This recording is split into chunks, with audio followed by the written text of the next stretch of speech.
listen up. Now in the place where he was crucified, there was a garden. That's why we call this place as a garden.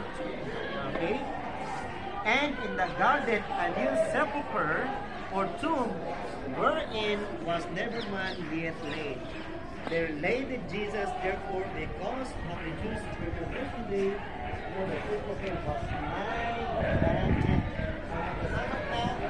Hindi na po pwedeng dalhin pa kung saan lugar, laway at malayo, kasi abutan ng Sabat. Alam niyo naman ng mga Jew, kapag may ginagawa ka pa na Sabat na, babatusin lang kang sa ikay mamatay.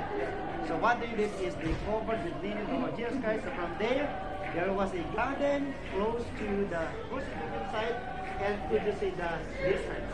So and it was the tomb sa likod natin. Ayan mga kapatid. Now, baba ko na tayo dyan habang walang ibang tao para masunod natin yung picture.